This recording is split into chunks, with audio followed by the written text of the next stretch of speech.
Hello friends, I'm Dr. Vipin Kalia. I'm a resident of Indianapolis, Indiana in the United States for the last 40 years. I've been practicing internal medicine over here in Indiana for more than 30 years.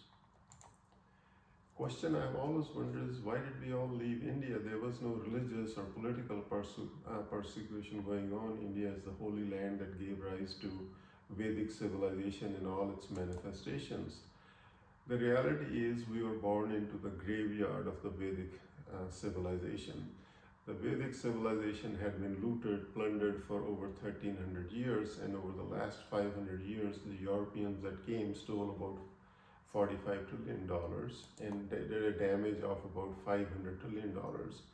So at that time when we were born into this graveyard of Vedic civilization and came of age, there really wasn't too many opportunities for us. Some of us noticed the lack of opportunities before higher education, some of us after higher education, and the grass looked greener on the other side. And as you know, dollar has a Maya effect. Some of it is real and some of it is illusion. And the Maya of dollar is what attracted us to leave India. And of course, we all left India just like the moths leave towards the flame. And the Vedic civilization in reality was destined to be great, whether anybody liked that fact or not. We had a great geography.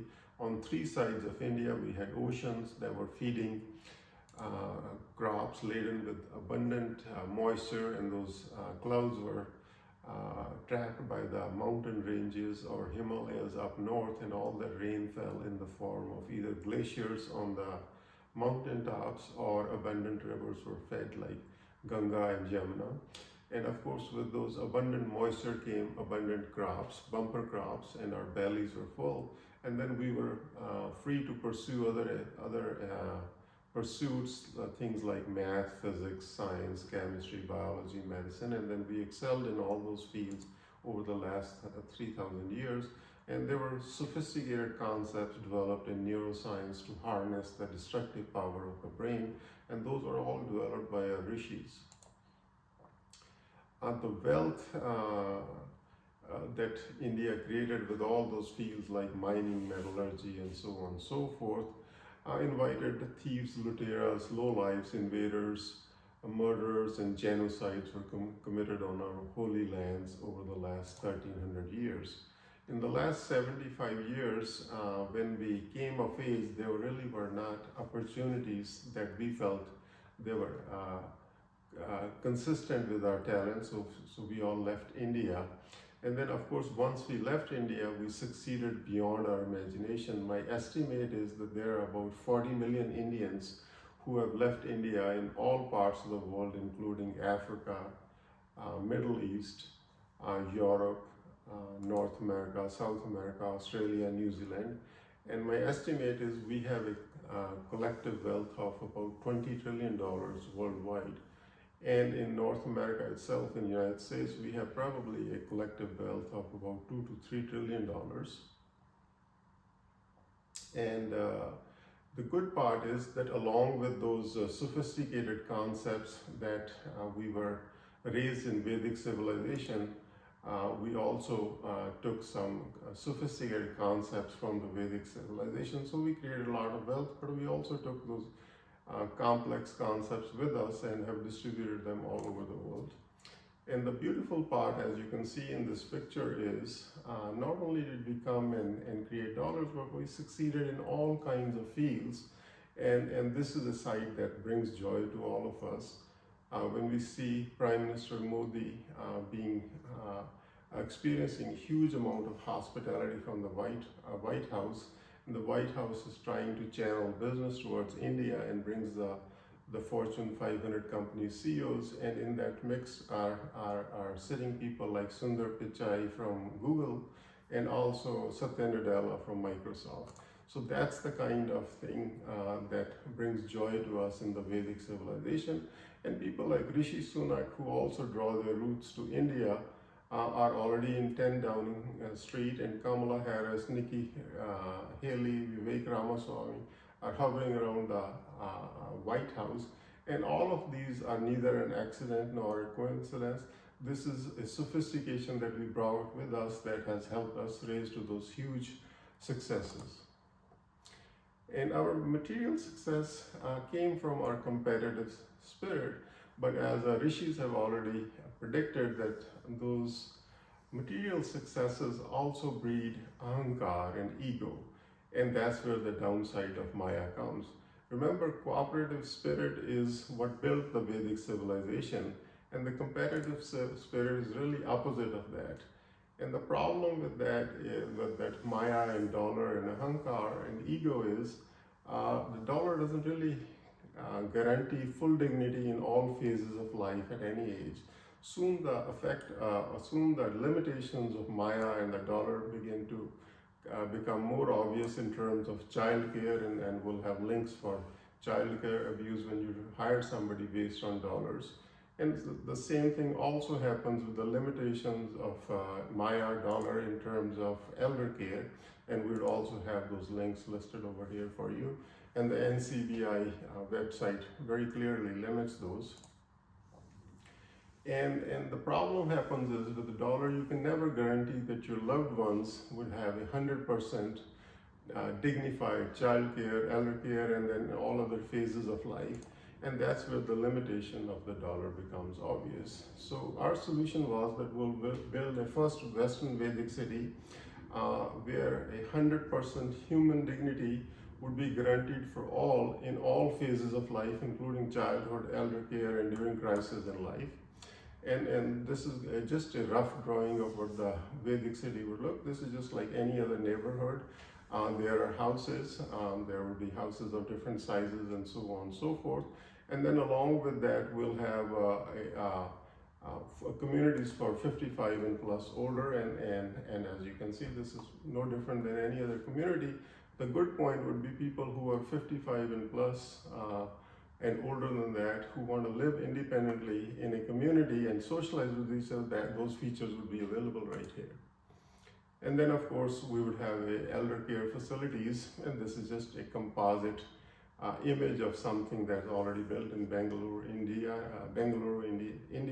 and we'll bring those kind of features over here. And we already have something similar like this in Carmel, Indiana, and as you can see at the Stanford Center, but we'll have some version of that also within the Vedic city.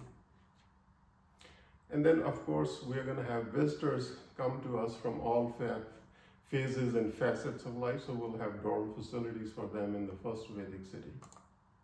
And then of course apartment complexes, because when people are starting out young in their life, not everybody can afford housing, so apartment complexes for them.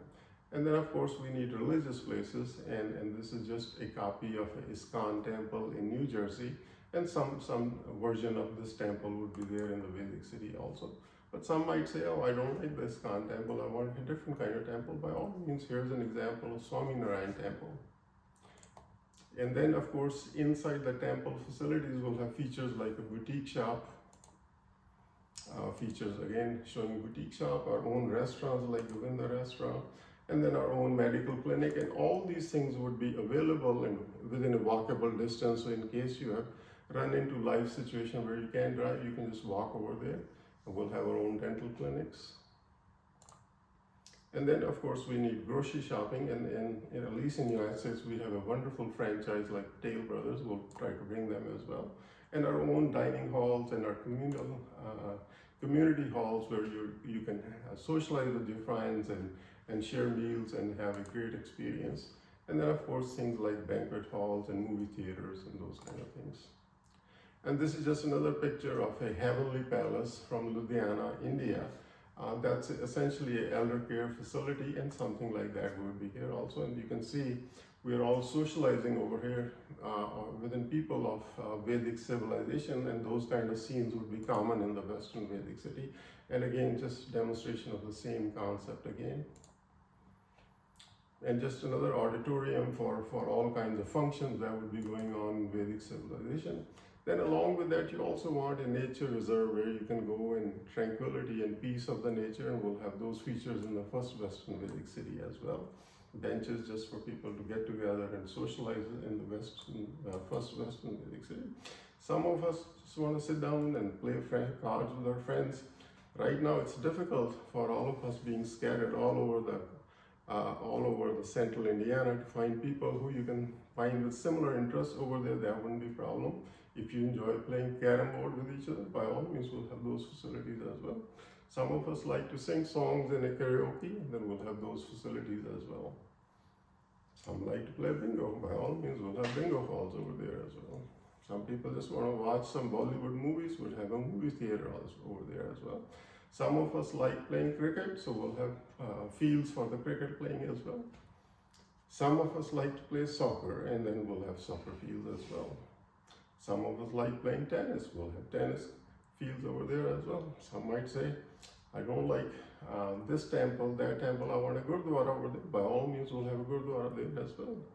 Some of us say, no, we like RS malls, we don't want to have anything to do with the temples. By all means, that would be available there as well.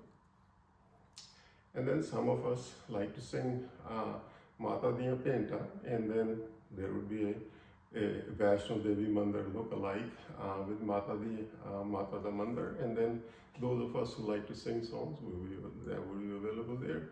Some of us want to play Holi, that facility would also be there.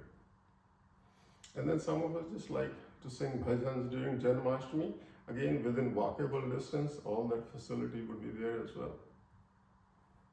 And this is a beautiful sight of Prime Minister of India, Modi, participating in yoga classes outside United Nations, and those kind of facilities would be available there as well.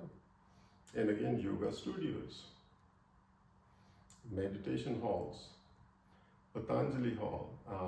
You may or may not have heard about, but in Fairfield, Iowa, there is actually a Patanjali Hall for meditation, and some version of that would be available here in the Vedic City as well. And then, of course, neuroscience or the concepts that were developed by rishis will have a center to explore those further as well. Gaushala, for those people who love cows, would have a Gaushala there as well. Some people might say, oh, I don't like Indian food. I've lived here 40 years, I like different ethnic foods. Well, by all means, Italian food, Chinese food, Mexican food. And then again, different size apartment complexes for different kind of needs. Some people want a larger one, some people want a smaller one.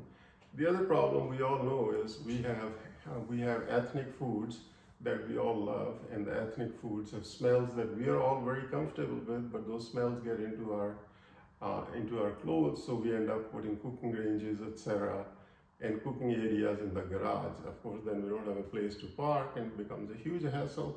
We would design houses where cooking ranges, etc., can be built in a sunroom behind the house rather than in the garage, so we can actually use our garage for parking the cars, and then have facilities that all the smell is exhausted out of ethnic foods.